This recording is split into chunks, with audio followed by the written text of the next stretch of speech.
저희 전도사님께서 저한테 제가 몇 분 정도 하면 좋겠습니까? 라고 말씀을 이제 여쭤봤는데 뭐라고 대답하셨을 것 같으세요? 1시간, 1시간 반. 더도 괜찮다라고 말씀을 해주셨어요. 우리 성도님들도 그렇게 원하시나요? 충분히. 아멘입니까? 네. 근데 나누어서 제가 다 또 한 번 이렇게 초대를 해주신다면 나눠서 제가 와서 전해드리도록 할게요. 그래서 오늘 무리가 되지 않는 선에서 제가 말씀을 전하도록 하겠습니다. 자, 여기에 그림이 하나 있어요. 사진이. 자, 여기에는 아름다운 하트의 구름이 있어요. 저희가 오늘 하나님이 사람을 살리는 믿음의 언어를 할 텐데 언어에 대해서 저희가 한번 이야기를 나눠보려고 해요.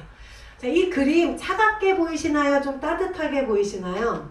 따뜻하게 보이시나요? 네.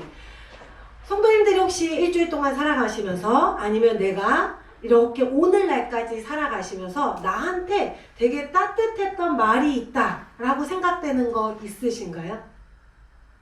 내가 들었던 말 중에 이건 나를 되게 따뜻하게 했다 아니면 나를 편안하게 했다 라고 생각하는 마음이 들었던 말들이 있었나요?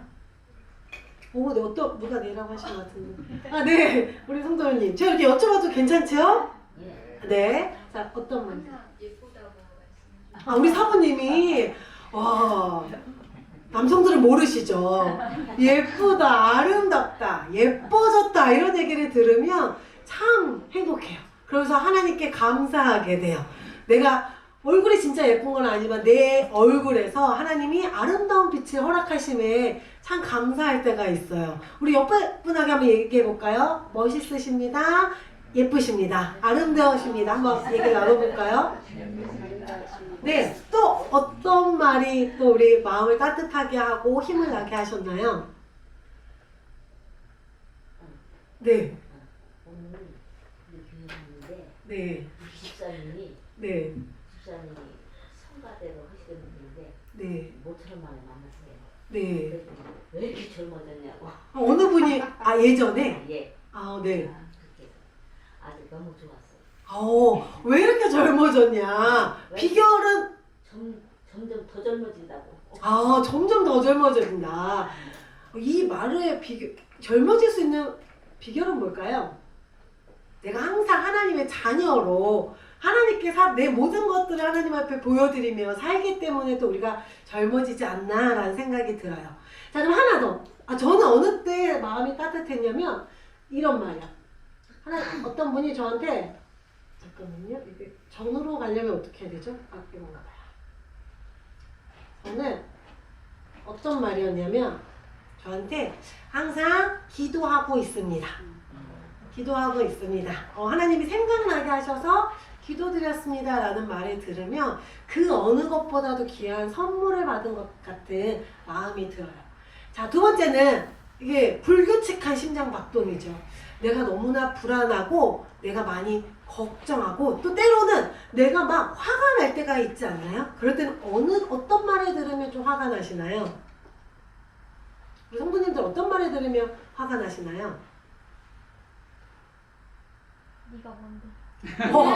그렇죠. 네가 뭔데 이런 말, 너 때문이야 이런 말을 들을 때 참 기분이 상하는 것 같아요. 자, 우리 성도님들은 제가 하나 여쭤볼게요. 무엇을 소유하기를 원하시나요? 그러니까 뭘 갖기를 원하세요? 많은 사람들은 이런 걸 갖기 원해요. 내가 황금, 금, 요즘에 금이 엄청 비싸지잖아요. 금을 갖기도 원하시고요. 또 어떤 분들은 명예를 갖고 싶어 하세요. 왜 갖고 싶을까요? 돈과 명예를 갖고 싶은 이유가 여러 가지가 있겠지만 그 중에 하나는 뭐냐면 내가 힘을 갖고 싶어서예요. 누군가를 변화시키고 누군가를 내가 바꿀 수 있고 누군가한테 영향력을 행사할 수 있는 그 마음이 우리 안에 있기에 내가 물질을 가지고 싶고요. 내가 힘을 갖고 싶은 욕구들이 굉장히 많아요. 그런데 우리에게는 하나님이 주신 게 있어요. 내게 금이 없고 내게 명예가 없다 하더라도 우리가 낙심하지 않을 이유는 뭐냐면 하나님이 우리에게 귀한 선물을 주셨어요. 그 선물이 뭐냐? 바로 언어예요. 말인 거예요. 하나님이 말을 통해서 우리에게 힘을 주셨어요. 하나님이 뭐라고 하셨냐면요. 자, 같이 한번 읽어볼까요? 태초에 시작. 태초에 하나님이 천지를 창조하시니라. 하나님이 이르시되 빛이 있으라 하시니 빛이 있었고. 하나님은 우리에게 언어, 말을 주셨어요. 근데 그 말이 어떤 힘을 가지고 있느냐? 하나님이 이 세상을 창조하실 때 뭘로 창조하셨어요? 말씀으로 창조하셨어요. 하나님이 그 말씀을 근데 우리에게도 언어를 주셨고 우리에게도 말씀을 주셨다라는 거예요. 그래서 우리는 금이 없고요. 우리에게 물질이 없고요. 우리에게 명예가 없고요. 때로는 나에게 건강이 없을 때도 있어요. 그럼에도 불구하고 하나님이 우리에게 언어와 또 하나님의 말씀을 주셨기에 우리도 하나님과 같은 하나님이 허락하시는 능력과 힘을 갖게 된다라는 거예요. 아까 젊어졌어요 라는 것 때문에 힘이 났고 따뜻해졌다고 했어요. 내가 아름다워졌어요, 예쁘세요 라고 얘기했을 때 내 안에 따뜻함과 만족함이 있었어요. 그거는 바로 이 언어가 가지고 있는 힘과 능력이에요. 우리 두 번째 말씀 한번 읽어볼까요? 시작. 일어나 내 자리를 들고 걸어가라 하시니. 이 말씀 너무 좋아요. 하나님이 이 38년 동안 일어나지 못하고 문둥병자로 살고 있는 그 사람에게는 그 38년의 삶이 어땠을까요? 얼마나 낙심하고요. 나에게는 소망이 없다라고 생각했을 거고요. 항상 걱정과 근심, 나를 알아봐주지 않는 이 사람들로부터 소외감 이런 것들이 있었을 거예요. 근데 사람을 살리시는 예수님이 오셨다는 소리를 듣고 예수님을 만나게 돼요. 근데 그 예수님이 그 사람에게 손을 얹으시고 하나 어루만져 주시고 토닥여 주세요. 그러면서 하신 말씀이에요. 일어나라, 내 자리를 들고 걸어가라 라고 말씀하세요. 그래서 그 사람은 어떻게 돼요? 걸어가게 되고 예수님을 영접하게 돼요. 얼마나 놀라요. 하나님은요 물질로 능력을 발휘하지 않으셨고요, 명예로 능력을 발휘하지 않으셨어요. 이 예수님조차도 말로, 언어로 능력을 보이시고 기적을 베푸시고 사람을 살리셨다라는 거예요. 그렇다면 이 일을 우리도 할 수 있을까요? 없을까요? 있습니다. 있는 줄 믿습니까? 아멘. 아멘이에요. 우리에게 사람을 살리는 능력이 있다라는 거 누구에게나 어린 자나 나이 든 자나 가진 자나 못 가진 자나 우리에게는 하나님이 주신 능력, 언어의 능력이 있어서 사람을 살릴 수 있는 그 힘이 우리 안에 있게 되었다라는 거예요. 우리 성도님들은 다른 사람에게 축복의 말을 하시나요? 네. 어떤 축복의 말씀을 많이 하세요? 우리 성도님. 항상 긍정적으로 얘기해 주는 한 예를 든다면 어떤 긍정적인 예를? 잘하고 있어. 네. 잘하고 있어. 충분해. 이런 말을 들었을 때 우리도 굉장히 힘이 나겠죠. 하나님의 말씀, 오늘 말씀 제목은 사람을 살리는 믿음의 언어예요. 우리나라가 청소년 자살률이 전 세계에서 1위예요. 안타깝지 않으세요? 예전에 자살은요 성인들에게만 해당이 된다라고 생각을 했어요. 그런데 청소년이 하루에 죽는 청소년이 어마어마하게 많고요. 그 청소년의 자살률이 세계 1위래요. 한번 그 장면을 한번 저 떠올려 보면 좋겠어요. 한 청소년이, 한 어른이 죽으려고 서 있어요. 난 더 이상 소망이 없다. 난 더 이상 할 것이 없다. 더 이상 나를 알아봐주는 사람이 없다. 라고 생각하고 그곳에 서 있어요. 그럴 때 저는 소망해요. 하나님을 믿는 한 사람이 그 자리에 있게 해주세요. 그 사람이 그 청소년들에게 자살을 하려고 하는 그 사람에게 가서 말 한마디. 어떤 말이요? 하나님이 너를 사랑하신대. 하나님이 너의 모든 아픔을 다 아신대. 라는 말 한마디만 해준다면 그 청소년들이 자살을 선택할까요? 실행할까요? 아닐 것 같아요. 왜냐하면 우울해서 자살하는 사람들은요 내 마음을 알아주는 사람이 없다. 나의 마음을 알아주는 사람의 한마디가 없다라고 생각을 해서 자살을 하게 돼요. 나의 고통을 아는 사람이 없다라고 생각을 해요. 근데 내가 너의 마음을 알고 내가 너를 사랑해. 내가 너의 말을 들으려고 해. 라는 이 말 한마디만 한다면 그 청소년들도 하나님의 사랑을 입어 생명을 유지할 것 같아요. 그만큼 언어라는 것은 사람을 살릴 수 있는 언어의 능력을 가지고 있다라는 거예요. 하나님의 말씀에 이렇게 있어요. 죽고 사는 것이 혀의 힘에 달렸나니. 우리가 말하는 걸 통해서요, 사람을 살릴 수도 있고요. 우리가 말하는 언어를 통해서 사람을 죽일 수도 있다라는 거예요. 우린 생각해 봐야 돼요. 그렇다면 나의 언어는 사람을 죽이고 있는가? 나의 언어는 사람을 살리고 있는가?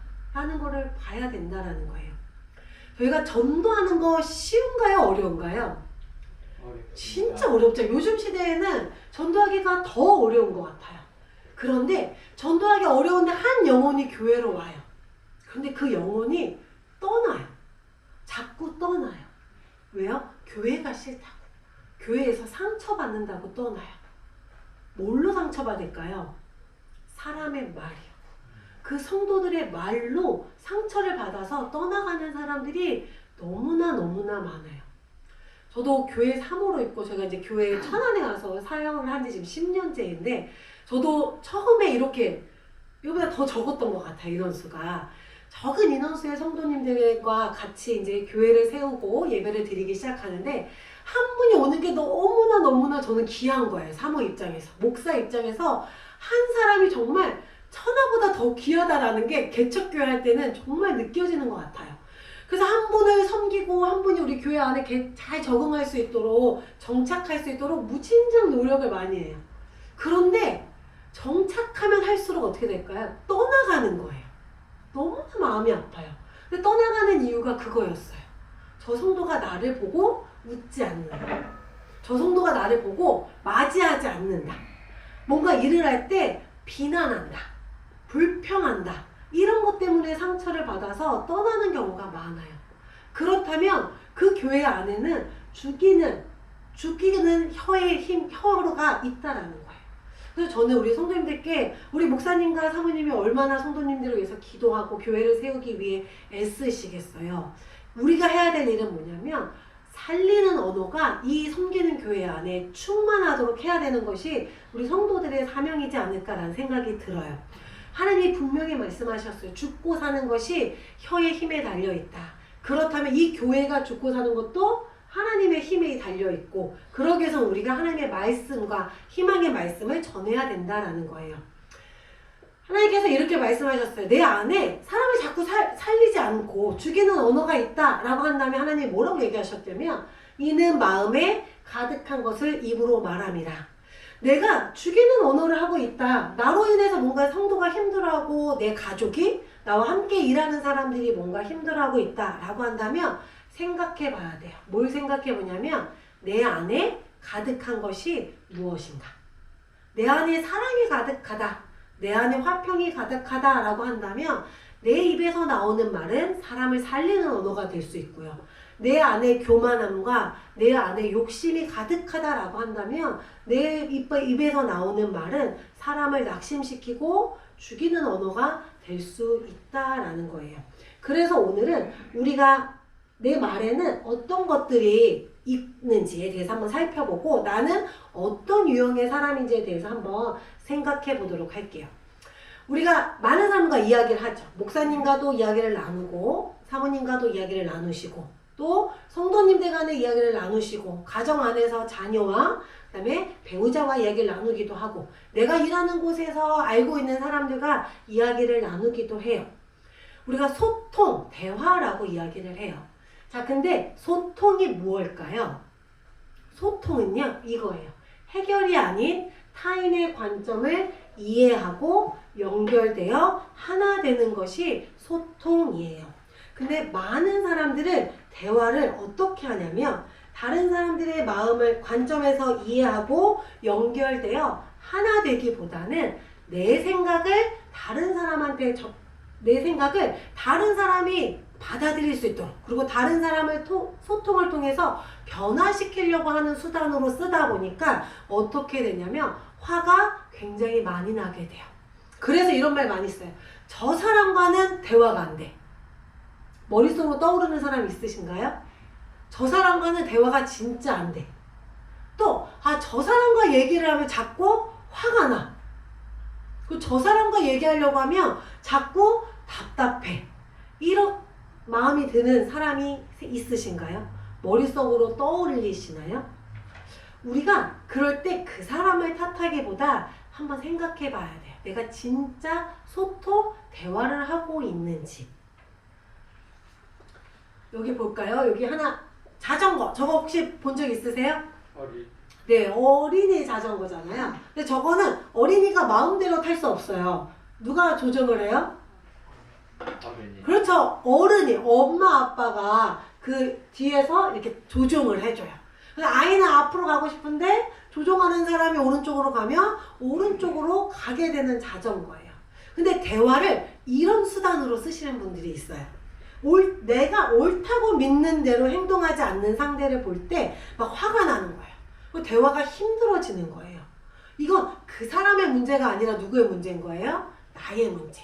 내가 원하는 대로 이렇게 대화를 통해서 움직이고 싶은데 이 사람이 사과하게 만들고 싶고 이 사람이 내가 원하는 길로 갔으면 좋겠다라고 생각을 해서 대화를 하기 때문에 자꾸 화가 나고 답답해지는 경우가 많게 되는 거예요.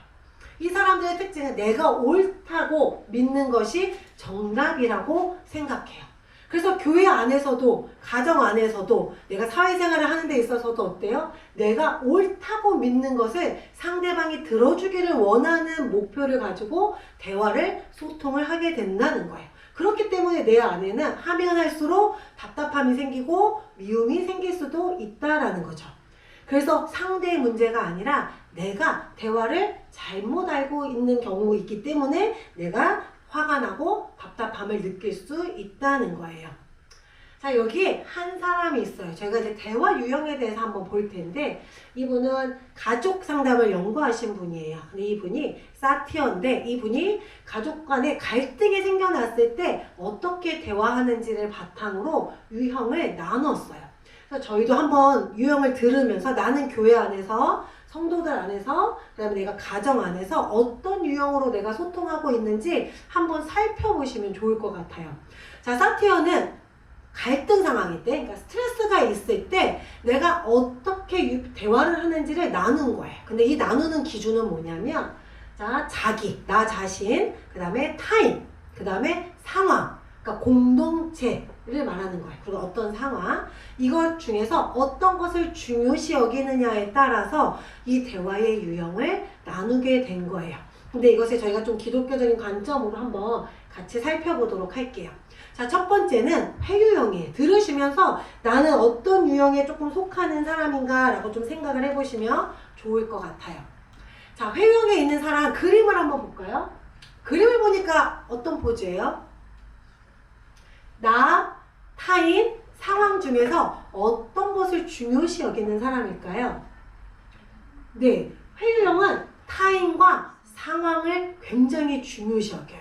그리고 여기 그림에 나와 있는 것처럼 자꾸 미안하다고 하고 무릎 꿇고 있고 막 이러죠. 뭘 무시하는 걸까요? 자기의 감정은 무시하는 거예요. 타인과 상황은 되게 중요시 여기면서 자신의 감정은 무시하게 돼요. 그래서 이런 사람들이 많이 쓰는 말이 뭐냐면 내 잘못이다, 내 탓이다 라고 이야기를 해요. 그리고 타인만 높여주게 되고 나 자신은 자꾸 낮추게 돼요. 하나님께서는 원하지 않으세요. 내 감정은 감추고요. 자꾸 다른 사람의 감정만 위로해주고 다른 사람의 감정만 맞다라고 얘기를 해요. 하나님이 왜 맞지 않다라고 얘기하실까요? 하나님은요, 우리의 감정을 솔직하게 얘기하기 원하세요. 하나님께서도 예수님도 예수님의 감정을 솔직하게 말씀하셨어요. 기쁘실 때 기쁘시다고 말씀하셨고요. 슬프실 때 슬프다고 말씀하셨어요. 화가 날 때 내가 화가 난노라라고 솔직하게 말씀하셨어요. 예수님은 우리에게 감정을 주셨어요. 그 감정을 하나님이 무시하지 말라 하셨어요. 그 감정을 다 예수님께 나와 솔직하게 얘기하라 말씀하셨어요. 근데 우리가 살아가는 데 있어서 내 감정을 너무나 무시하고요. 다른 사람만 소중하게 여기는 사람들이 많아요. 나는 무시하고요. 나는 못났다라고 생각을 해요. 근데 하나님께서는 우리에게 한 사람 한 사람에게 말씀하셨어요. 한번 따라해볼까요? 너는 보석이다. 보석이다. 너는 귀한 하나님의 보석이다라고 말씀하셨어요. 하나님은 우리의 감정조차도 무시하지 아니하시고 우리의 감정조차도 하나님께서 소중히 돌봐주시는 분이세요. 근데 내가 내 감정을 속이고 내 감정을 자꾸 무시하게 된다면 하나님이 기뻐하시지 않아요. 우리 성도님들, 저는 회유형의 사람이 되지 않기를 바랍니다. 하나님 앞에 솔직하게 내 감정을 다 내어놓으셔서 위로받으시고 하나님이 일으켜주심을 공급받기를 바랍니다. 자, 두 번째는 비난형이에요. 뭐라고 얘기하면 비난하는 사람이에요. 비난하는 사람의 행동, 혹시 뭐가 있을까요? 말할 때 비난하는 사람들의 특징적인 행동이 있어요. 어떤 걸까요? 여기서는 서로 이렇게 안 하시겠지만 가정 안에 있을 때 내가 뭔가 화가 나요. 뭔가 불편하고 갈등이 생기고 스트레스가 있어요. 그럴 때 상대방을 비난하면서 얘기해요. 어떤 동작으로 비난하시나요?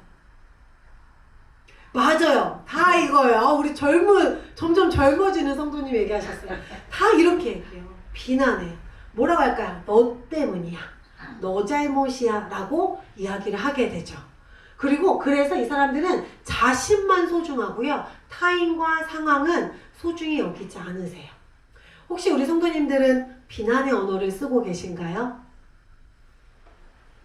그렇다라고 한다면 그거는 내가 내 감정을 잘 다스리지 못하고 다른 사람의 감정을 무시하는 거예요.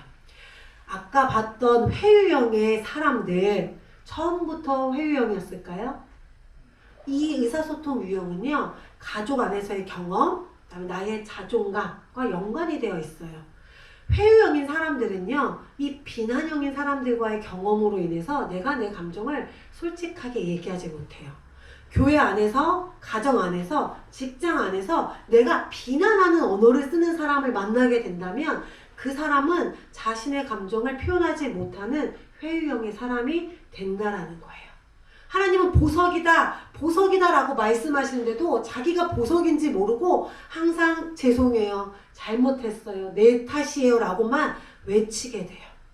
혹시나 내가 비난형인 사람은 회유형의 성도를 만들 수 있고 가정 안에서는 회유형의 자녀를 만들 수 있고요. 회유형의 공동체를 만들 수 있어요. 그래서 하나님께서는 비난하지 말고 그들과 그들의 감정을 이해하고 그들과 연결하라 하나님께서 말씀하셨다라는 거예요.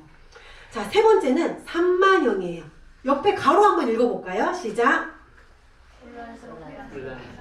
네, 이 사람의 특징은 뭐냐면 자신과 타인과 상황을 뭐 한대요? 모두 무시해요. 혹시 이런 사람들 혹시 경험해 보셨나요? 뭔가 갈등이 있고 되게 스트레스 상황이에요. 그런데 질문을 잘 대답하지 않고 딴 얘기해요. 그리고 갑자기 얘기하는데 갑자기 막 유머 얘기를 해요. 그래서 막 웃기려고 노력을 해요. 혹시 이런 사람 만나본 적 있으신가요? 지금 다 웃고 계세요. 누군가 떠오르시는 분이 있나 봐요. 이 혼란스러운 사람은 자꾸 주제와 다른 말들을 해요. 그리고 웃겨요. 그리고 자꾸 주제를 돌려요. 왜 그럴까요? 내 감정을 숨기고 싶어서 그래요. 내가 이것 때문에 불안해하고 내가 이것 때문에 부끄러워하고 내가 이것 때문에 열등해하는 마음이 있음을 들키고 싶어 하지 않아요. 그래서 들키고 싶지 않은 마음 때문에 자꾸 다른 주제를 얘기하고요. 그냥 사람들이 웃기는 아주 가벼운 얘기들로 주제를 바꾸게 된다라는 거예요. 이 사람은 자기를 지키려고 하는 거예요. 나를 보호하고 내 감정을 들키지 않으려고 해요. 근데 이런 사람한테 이렇게 얘기하면 어떨까요? 왜 딴소리 해? 왜 자꾸 다른 말 해? 이렇게 또 비난한다면 이 사람들은 더 불안해져서 더더욱 다른 얘기를 하게 되고 결국은 그 자리를 떠날 수 있게 된다라는 거예요. 자, 네 번째 유형은 초이성형이에요. 자, 이런 분들은 자신과 타인은 무시하고 뭐만 중요시 여긴다고요? 상황만 중요시 얘기해요. 그래서 이 사람들의 행동적인 특징은 뭐냐면 이거예요. 자, 이렇게 팔짱을 끼고 얘기해요. 감정은 다 배제한 채 지금의 상황만 얘기를 해요. 전도를 하자 이러는데 어때요? 내 마음에 불편함이 생기는 거야. 난 사람들 앞에 가서 주의 복음을 전하는 게 어려운데? 아, 난 전도할 때, 아, 너무 창피하던데? 막 이런 갈등이 목사님이 전도하자 할 때마다 막 생겨요. 그럴 때 이런 분들은 어떻게 해요? 얘기하는 거예요. 상황을. 지금 상황이 어떤 상황인데요. 전도를 해도 교회로 오는 사람이 몇 %인지 아세요? 라고 얘기를 해요. 그 교회 전도를 하면 사람들이 어떻게 생각하는지 아세요? 라고 상황만 얘기를 해요. 그리고 전도를 해도 정착하는 사람들은 없어요. 라고 하면서 상황만 얘기하고 자신의 감정이나 그 사람과 대화는 하지 않으려고 해요. 이런 사람들이 초이성형이에요. 우리 성도님들은 나의 유형은 어떤가요? 내가 갈등 상황이 있을 때 내 잘못입니다. 내 탓입니다. 라고 하면서 내 감정을 숨기시는 분들이신가요? 아니면 스트레스 받을 때 다른 사람을 무시하면서 비난하고 다른 사람들의 자존감을 낮추는 사람들이신가요? 아니면 내 불안과 내 열등을 감추기 위해 다른 이야기를 하며 가볍게 넘어가려고 하시는 분인가요? 아니면 무엇인가 갈등 상황이 될 때 자꾸 상황 탓만 하면서 내 감정도 자신의 감정도 타인의 감정도 이야기하지 않으시는 분인가요? 하나님께서는 이 회유형과 비난하는 것과 혼란스러운 것 초이성형을 원하지 않으세요. 하나님은 일치형을 원하세요. 그렇다면 일치형의 언어를 하시는 분이 바로 예수님이세요. 자, 우리 예수님의 말을 한번 볼까요? 예수님의 말은 내 감정을 솔직하게 이야기하는 거예요. 근데 내 감정만 중요시 여기하지 않고 다른 사람의 감정도 솔직하게 여기며 말씀하시는 분이 예수님이세요. 자, 우리 여기 앞에 있는 말씀 한번 같이 읽어볼까요? 시작. 그때 예수께서 성령으로 거짓을 시키시되 천지의 주의 아버지여 제 곧 쓰기는 자들에게 주시고 어린아이 아이에게 나타나심을 감사합니다. 네, 어떤 전도 보고를 들으시고 예수님께서 이렇게 말씀하세요. 성령으로 기뻐하셨다. 예수님은 자신의 감정을 잘 드러내세요. 그리고 이런 복음을 지혜롭고 슬기 있는 자들에게는 숨기시고, 자, 어린아이들에게는 나타내심을 감사하나이다 라고 예수님은 본인의 말씀을 감정을 솔직하게 얘기하셨다라는 거예요. 그리고 또 하나 한번 말씀 읽어볼까요? 시작. 내 마음이 매우 고민하여 죽게 되었으니 너희는 여기 머물러 나와 함께 깨어 있으라. 하나님은 자신의 감정도 얘기하시고 예수님이 원하시는 욕구도 마음도 표현을 하셨어요. 그래서 예수님께서 우리에게 원하시는 말씀은 내 감정도 표현하고 다른 사람의 감정도 살피고 내가 원하는 거를 정확하게 얘기하는 것을 하나님께서는 원하신다라는 거예요. 그렇다면 나의 스트레스나 갈등이 있었을 때 내 말의 그 유형을 살펴봤다면 이제는 하나님이 원하시는 우리 언어들을 한번 보도록 할게요. 하나님께서는 언어에 있어서 절제하라 말씀하셨어요. 어떤 것들을 절제하라 하셨냐? 첫 번째는 한번 읽어볼까요? 시작. 뒷담화, 비난의 말을 예수님이 절제하라 말씀하셨어요. 어린아이들만, 청소년들만 뒷담화 하는 줄 알았더니 성인들도 굉장히 뒷담화를 많이 해요. 저희 교회가 이 언어로 인해서 정말 힘든 1년을 보냈어요. 제가 정말 교회에 가서 정말 하나님 앞에 맨 앞에 앉아서 십자가 앞에 앉아서 정말 눈물 흘리며 기도할 때가 너무나 많았어요. 1년 동안. 이것들 때문이에요. 성도들 간에, 그리고 성도들의 가정 안에, 성도들의 직장 안에 이 언어의 절제가 없다 보니까 교회를 떠나거나 가정이 붕괴되는 경우들이 너무나 많았어요. 어떤 거에 절제해야 되냐면 첫 번째로 비난의 말을 절제해야 된다는 거예요. 왜 비난의 말을 절제해야 되냐면 하나님께서 나를 지으신 것처럼 내 옆에 있는 성도들도 하나님이 지으신 분이세요. 그리고 하나님이 그들을 향해 계속 내 사랑하는 딸아, 아들아 라고 말씀하고 계세요. 그런데도 불구하고 나만 하나님의 자녀인 줄 알고 상대방이 하나님의 자녀인 줄은 잊고 그들을 향해서 자꾸 비난의 말을 해요. 너가 못할 줄 알았어. 너 때문이야 라고 이야기를 해요. 너는 항상 그래 라고 얘기를 해요. 이 비난의 말을 절제하지 않으면 공동체 안에 갈등이 생기고 붕괴가 생기대요. 교회 안에서, 가정 안에서, 직장 안에서도 이런 붕괴가 이루어질 수 있다는 거예요. 두 번째, 불평의 언어.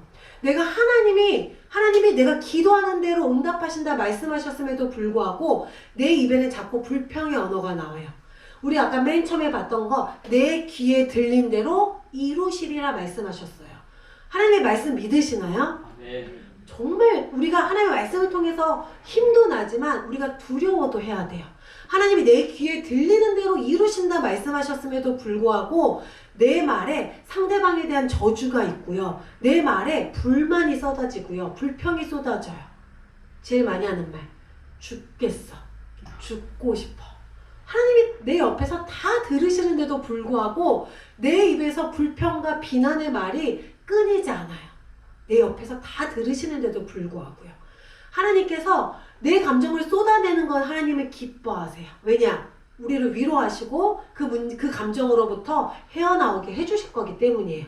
그래서 내가 화났다, 슬프다, 힘들다, 내가 불안하다 라고 말씀하는 건 하나님이 뭐라고 하지 않으세요. 그런데 절제하지 않고 불평하고 비난하는 말은 하나님이 기뻐하지 않으신다라는 거죠. 그래서 절제해야 돼요. 세 번째, 세상의 기준에 따른 언어를 절제해야 돼요. 하나님께서 우리가 기도하는 것을 하나님께서 이루신다 말씀하셨고 기도 외에는 이런 이유가 나갈 수 없다라고 분명히 말씀하셨음에도 불구하고 내 가정 안에서의 남편이 내 자녀가 성도들이 뭔가 힘들어할 때 아니면 어려움을 당할 때 세상의 기준에 따라서 얘기를 해요. 그리고 심지어 이런 성도들이 있어요. 누가 아프거나 질병에 걸리거나 이럴 때 저 집사님, 저 권사님 그렇게 기도하는데도 왜 가정에 저런 어려움이 생겼어? 왜 저런 질병을 갖게 된 거야? 내 기준에 맞지 않다라고 해서 비난하며 이런 말들을 세상의 기준에 따라서 자기의 기준에 따라서 말을 하게 돼요. 하나님의 뜻이 어떤 건지 우리는 알 수 없음에도 불구하고 그런 말을 하신다라는 거죠. 그리고 네 번째, 나의 감정으로만 가득 차 있는 언어를 하게 돼요. 나의 분노, 나의 적대감, 나의 판단으로만 생긴 감정들을 쏟아냄으로 인해서 그 상대방을 낙심하게 되고 원망하게 만든다라는 거죠. 그래서 하나님께서는 이런 말들은 절제하라 하세요. 내 안에 불평의 언어가 있고 내 안에 비난의 언어가 있고 하나님의 기준이 아닌 세상의 기준에 따른 언어들이 내 안에 있다라고 한다면 우리는 회개해야 되고요. 내 언어를 바꾸기 위해 성령의 임재를 간구해야 될 줄 믿습니다.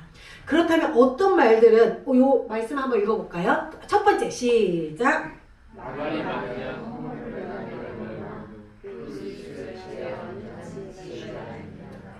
혹시 그런 적 있으세요? 저는 자랑도 아까 절제하라고 하세요.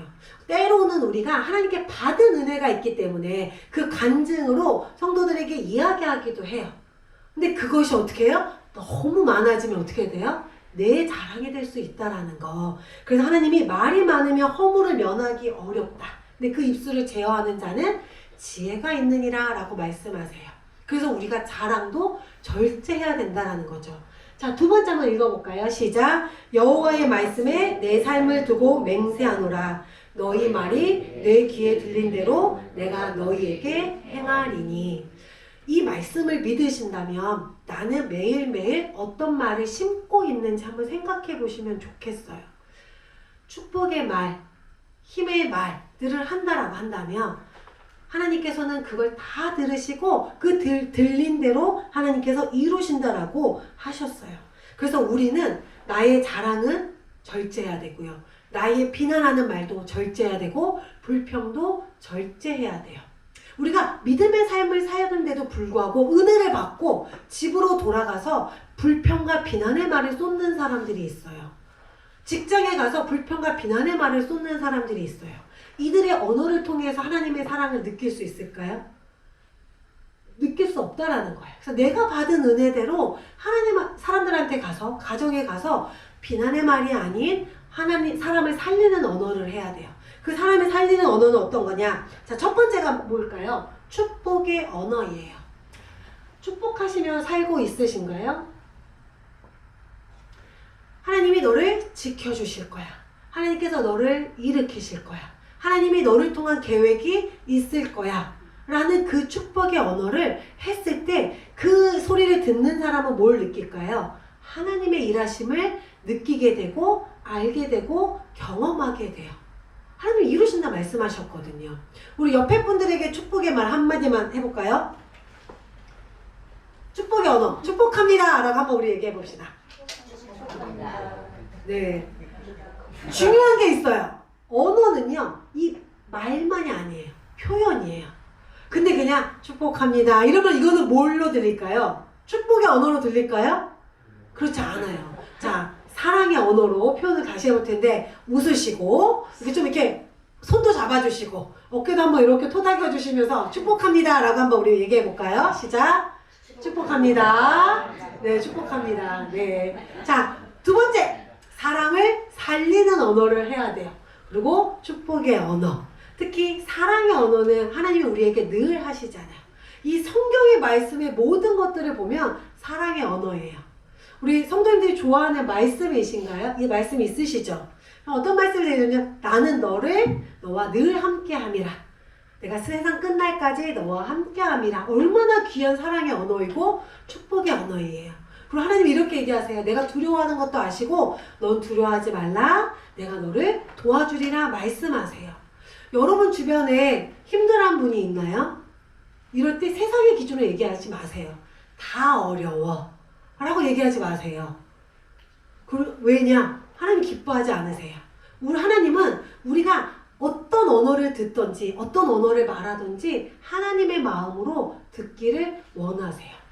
제가 정말 하나 우리 성도님들에게 말씀드리고 가고 싶은 건 뭐냐면, 우리가 말씀을 들을 때도 있고 사람들과 성도들 간에 대화를 나눌 때도 있잖아요. 그럴 때 저는 한 사람이 하나님의 마음으로 듣고 얘기한다면 그것은 놀랍게 전염이 돼요.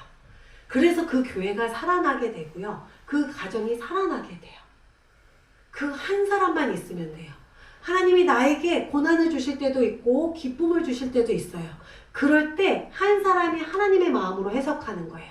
이건 내 노력이 아니라 하나님이 이루셨다 라고 고백하고 해석할 수 있는 한 사람이 있다라고 한다면, 그 한 사람을 통해 그 주변이 언어가 성숙해지고 사람들이 살아날 수 있게 된다라는 거예요. 근데 사람들이 하나님의 말로 해석하지 않고 내 말로 자꾸 얘기를 하게 돼요. 그러니까 내 언어에는 자꾸 사람들을 낙심하게 하고 힘들게 하는 언어가 많아지게 된다라는 거죠. 자, 세 번째는 어떤 언어일까요? 자, 감사의 언어예요. 제가 저희 교회에서 저희 어린 아이들과 청소년들을 맡고 있는데, 저희 아이들한테 얘기를 해요. 아이들이 이래, 와, 운이 좋았다. 진짜 다행이야. 뭐 이런 얘기 엄청 많이 해요. 그래서 계속 바꾸는 연습을 해요. 뭘로 바꾸라고 할까요? 감사하다. 애들이 학교 가는데 버스를 놓칠 뻔했는데 탔대요. 자기 대박 운이 좋았다. 이렇게 얘기하고요. 자기 운 개 좋았던 날이다. 막 이렇게 얘기를 해요. 그럴 때 제가 얘기를 해요. 하나님이 하신 일이다. 그럼 애들은 막 웃어요. 아, 그게 무슨 하나님이 하신 일이에요. 이렇게 얘기를 해요. 자, 하나님의 마음으로 내가 생각해 본다면 그 모든 것들은 운도 아니고 다행도 아니다라는 거예요. 그건 반드시 하나님이 하신 일이에요. 왜냐? 내 주변에 있는 이루어지는 일은 하나님의 일하심으로 이루어지기 때문이에요. 그래서 우리 안에는 감사가 언어가 있었으면 좋겠어요. 근데 어린 자녀들, 또 예수님을 믿지 못하는 사람들은요, 이게 익숙하지가 않아요. 누구에게 감사해야 돼? 왜 감사해야 돼? 이런 이야기 되게 많이 해요. 근데 한 사람이 하나님의 일하심이 너무나 감사하다, 하나님 때문에 감사하다라는 말을 한다면 그 말을 통해서 하나님을 알게 되고 하나님의 일하심을 알게 된다라는 거예요. 밥 먹을 때도 감사하고 일어나실 때 감사하신가요? 네. 아멘이시죠? 네. 네. 저희 교회에 지금 암 환자가 한 분 계세요. 저희 안수 집사님이 계시는데 담도암으로 지금 굉장히 힘들어 하세요. 그래서 교회도 잘 못 나오시고 하는데, 그분이 조금 기운이 있으실 때 교회에 나오셔서 잠깐 간증을 하셨어요. 웃으시면서 간증하셨던 게 뭐냐면, 내가 이 동안 수많은 죄를 졌음에도 불구하고 하나님이 내가 아플 때 질병 가운데도 하나님을 찾게 하시고 내가 기도드릴 수 있게 하심에 감사하다라고 고백하셨어요. 그 감사의 고백을 통해서 온 성도가 하나님 안에서 울었어요. 기쁨의 감사이고 감사의 눈물이었어요. 그런데 우리는 너무나 한순간 한순간 세상의 기준에 살다 보니까 감사가 없어요. 말씀을 듣고 가정에 가보세요. 은혜를 많이 받고 가셔서 하나님의 말씀을 듣고 말하세요. 근데 순간에 내 감정으로 얘기를 하면 자식을 원망하게 되고요. 배우자를 원망하게 되고요. 회사에 가면 짜증을 내게 돼요. 그리고 사표 던지고 싶은 마음이 계속 생겨요. 근데 내게 주신 하나님의 마음을 느끼고 해석하고 한마디 던지면요. 딱 하나예요. 감사밖에 없어요. 아멘. 감사의 말밖에 나올 수가 없게 된다라는 거죠. 그래서 하나님이 우리에게 언어의 절제도 원하실 뿐만 아니라 언어의 성숙을 원하세요. 그래서 저는 이 섬기는 교회, 기도와 감사가 넘치는 교회잖아요. 우리가 한 사람, 내가 먼저, 당신이가 아니라 내가 먼저 하나님 안에서 사랑의 말을 하고 감사의 말을 하고 그다음에 축복의 언어를 한다면 내 입에서 나오는 모든 말은 하나님의 축복 가운데 사람을 살리는 언어가 될 수 있습니다. 돈이 부러우신가요? 명예가 부러우신가요? 그걸로 사람을 살릴 수 없어요. 세상의 기준으로 살릴 수 있겠죠. 돈을 줘서 뭐 도움을 줄 수도 있고요. 명예를 통해서 그 사람의 문제를 내가 세상의 힘으로 해결할 수도 있어요. 근데 그건 진짜 살리는 게 아니잖아요. 진짜 살리는 건 뭐예요? 그 영혼이 하나님 안에 갈 수 있도록 하는 것이 살리는 거예요. 그것은 오직 하나님의 언어를 닮은 나의 언어, 믿음의 언어를 통해서만이 할 수 있다라는 거예요. 하나님의 말씀이 이렇게 돼 있어요. 자, 사람은 입에서 나오는 말로 배부르다. 내가 돈이 없고요. 내가 먹을 수 없고요. 먹을 게 없다 하더라도 나에게 축복의 말을 해주고 나에게 사랑의 말을 해주고 하나님의 언어를 해주는 그 사람을 통해서 그 사람은 배부름을 경험할 수 있다라는 거예요.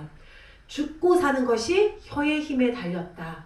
혹시 이곳에 힘들어하시는 분이 계시나요? 누구에게도 말할 수 없는 아픔이 있으시고 소외감이 있으십니까? 남이 모르고 남이 없는 상황 안에서 혼자 울고 계시나요? 혼자 어려워하시나요? 말하세요. 하나님께 내 감정을 말하시고 하나님께 원하는 건 말씀하세요. 그리고 하나님의 일하심을 선포하세요. 그 혀의 힘에 내가 살게 되는 거예요. 세 번째, 너희 말을 항상 은혜 가운데서 소금으로 맛을 낸과 같이 하라. 그리하면 각 사람에게 같이 읽어볼까요? 시작. 마땅히 대답할 것을 알리라. 우리의 입에는 소금과 같은 짠맛을 내고 맛을 내는 그런 소금의 힘이 우리 안에 있어야 돼요. 그래서 오늘 저희가 한번 말씀을 살펴봤는데 내 말에는 어떤 말이 있느냐 한번 생각해 보시면 좋겠어요. 아까 봤던 회유형과 비난형, 초이성형, 그 다음에 산만형 모두 다 공통된 건 뭔 줄 아세요? 마음의 상처예요. 마음의 상처 때문에 내 안에 비난이 나오고요. 불평이 나오고요. 세상의 기준으로 말하게 돼요. 내 마음의 상처 때문에. 근데 그 상처는 이미 하나님이 다 아시고 그 하나님이 이 말씀을 통해서 답을 주고 계세요. 그래서 그 하나님으로 인해서 위로받으시고 힘을 내셔서 사람들에게 따뜻한 말을 이 교회 안에 공동체 안에 가정 안에 내 가족에게 이렇게 따뜻한 믿음의 언어를 표현함으로 인해서 사람을 살리는 우리 믿음의 성도님들이 되기를 축복합니다. 네. 아멘이십니까? 네. 네. 그럼 저희 잠깐만 기도해도 될까요? 네. 저희가 음악 하나만 틀어주고 저희 이 시간 정말 간절히 기도하고 싶은 게 있어요. 하나는 내 말로 인해서 상처받은 사람이 생각나시면 전 그분을 위해서 기도하시면 좋겠어요. 내 비난과 내 나쁜 말로 상처를 받은 사람이 생각나면 그를 위해서 기도하시고요. 또 내 안에 성령의 임재가 가득해서 이 시간 이후로는 내 안에 언어의 성숙이 있게 하시사 사람을 살리는 믿음의 언어가 되게 해주세요. 그래서 하나님이 나를 부르시는 그날까지 믿음으로 사람을 살리는 언어를 소유한 자가 될 수 있도록 해달라고 우리 잠시 기도하도록 하겠습니다. 기도하겠습니다.